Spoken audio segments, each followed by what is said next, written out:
जो भक्त शनि देवता अर्थात शनिदेव महाराज का व्रत करते हैं उन्हें शनिवार व्रत कथा अवश्य सुननी चाहिए। कहा जाता है शनि देवता हमारे कर्म फलदाता हैं, वह हमारे कर्मों का फल अवश्य देते हैं।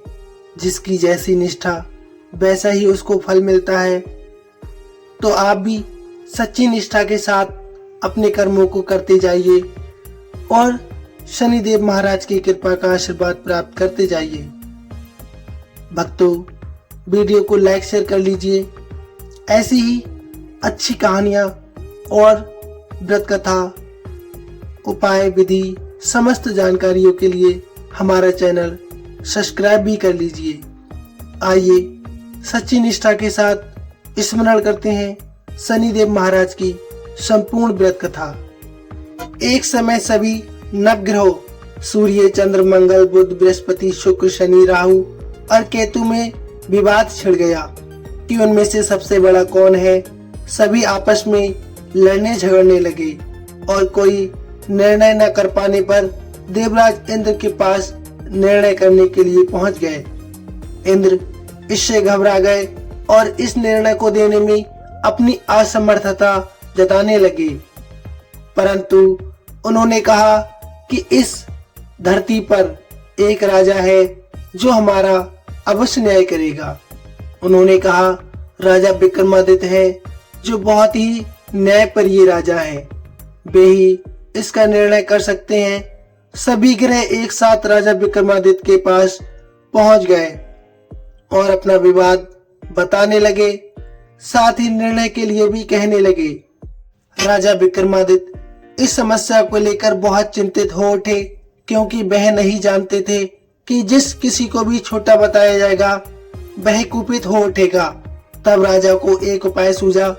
उन्होंने स्वर्ण रजत कांस्य पीतल सीसा रांगा जस्ता अभ्रक और लोहे के 9 सिंहासन बनवाए और उन्हें इसी क्रम से रख दिया। फिर उन सबसे निवेदन किया कि आप सभी अपने अपने आसन ग्रहण कर लें। जो अंतिम सिंहासन पर बैठेगा वही सबसे छोटा होगा। इस अनुसार लौह का सिंहासन सबसे बाद में होने के कारण शनिदेव सबसे बाद में बैठे, तो वही सबसे छोटे कहलाए। उन्होंने सोचा कि राजा ने ये जानबूझकर कर दिया है। उन्होंने कोपित होकर राजा से कहा, हे राजा, तू मुझे नहीं जानता।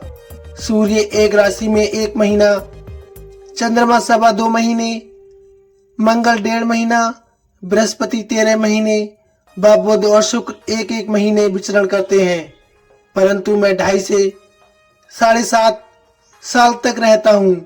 बड़े से बड़ों का मैंने विनाश कर दिया है।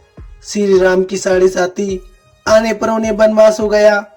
रावण के आने पर उसकी लंका को बंदरों की सेना ने परास्त कर दिया। अब तुम सावधान रहना। ऐसा कहकर कोपित हुए शनिदेव वहां से चले गए। अन्य देवता खुशी खुशी वहां से चले गए। कुछ समय बाद राजा की 7.5 आई। तब शनिदेव घोड़ों के सौदागर बनकर वहां पर आए। उनके साथ कई बढ़िया घोड़े थे। राजा ने यह समाचार सुन अपने अश्वबल को अच्छे घोड़े खरीदने की आज्ञा दे दी। उसने कई अच्छे घोड़े खरीदे। वह एक सर्वोत्तम घोड़े को राजा की सवारी हेतु दे दिया। राजा ज्यों ही उस घोड़े पर बैठा, वह घोड़ा सरपट वन की ओर भाग गया। भीषण वन में पहुंच गया और वह अंतर्ध्यान हो गया और राजा भूखा प्यासा भटकता रहा। तब एक ग्वाले ने उसे पानी पिलाया। राजा ने प्रसन्न होकर उसे अपनी अंगूठी दे दी।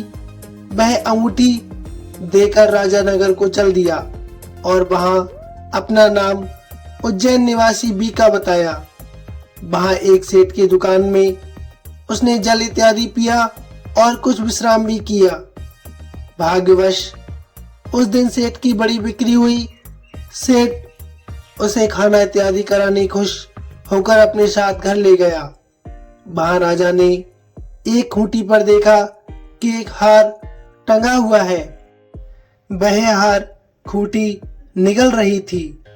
ऐसा देखकर राजा अचंभित हो गया।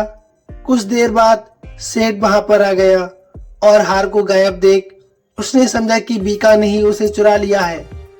उसने बीका को कोतवाल के पास पकड़वा दिया। फिर वहां के राजा ने अपने कानून के अनुसार उसे चोर समझकर उसके हाथ पैर कटवा दिए। फिर वह चौरंगिया बन गया और नगर के बाहर फेंकवा दिया गया।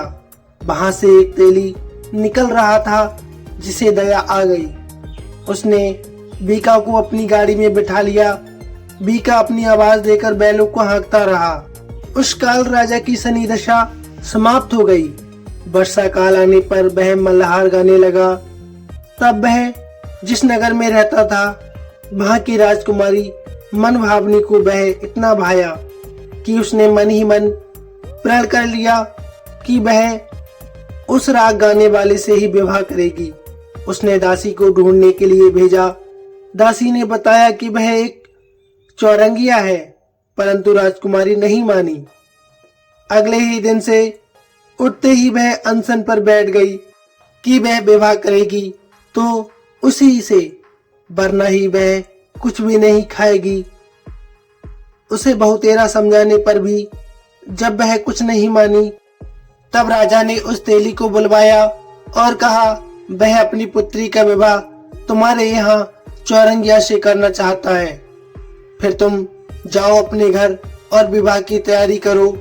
उसका विवाह राजकुमारी से ही होगा। तेली ने इनकार कर दिया कि वह एक चौरंगिया है, वह विवाह नहीं कर सकता। फिर राजा ने आज्ञा दी, यदि वह विवाह नहीं करेगा तो उसके हाथ पैर हम कटवा देंगे। डर की वजह से उसने राजकुमारी और चौरंगिया का विवाह करवा दिया। तब एक दिन सोते हुए स्वप्न में शनिदेव ने राजा से कहा, राजन, देखा तुमने मुझे छोटा बताकर कितना दुख झेला है। तब राजा ने उनसे क्षमा मांगी और इनसे विनय पूर्वक प्रार्थना की, हे शनिदेव, जैसा दुख आपने मुझे दिया है किसी और को मत देना। शनिदेव मान गए और कहा, जो मेरी कथा और व्रत कहेगा उसे मेरी दशा में कोई दुख ना होगा। जो नित्य मेरा ध्यान करेगा और चींटियों को आटा डालेगा उसके सारे मनोरथ पूर्ण हो जाएंगे।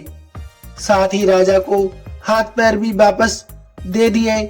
प्रातः आंख खुलने पर राजकुमारी ने देखा तो वह आश्चर्यचकित रह गई। बीका ने उसे बताया कि वह उज्जैन का राजा विक्रमादित्य है। सभी अत्यंत प्रसन्न हो गए। सेठ ने जब सुना तो वह पैरों पर गिरकर क्षमा मांगने लगा। राजा ने कहा कि वह शनिदेव का कोप था जिसके कारण उसकी ये दशा हो गई थी। सेठ ने फिर निवेदन किया कि मुझे शांति तभी मिलेगी जब आप मेरे घर चलकर भोजन करेंगे। सेठ ने अपने घर नाना प्रकार के व्यंजनों से राजा का सत्कार किया।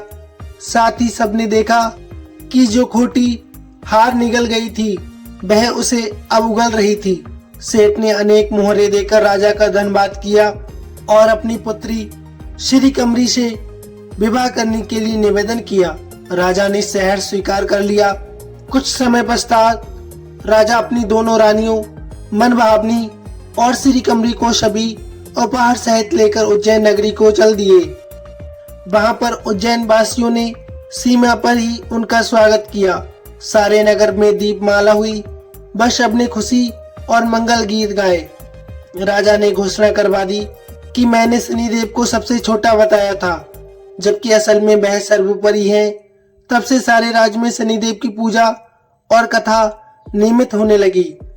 सारी प्रजा ने बहुत समय खुशी और आनंद के साथ बिताया। जो कोई शनिदेव की इस कथा को सच्चे हृदय से सुनता है उसके सारे दुख दूर हो जाते हैं। व्रत के दिन इस कथा को अवश्य सुनना चाहिए, जिससे भक्तों का उद्धार हो जाता है और उनके जीवन में चल रही शनि दशा समाप्त हो जाती है। शनि दोष भी नहीं रहता।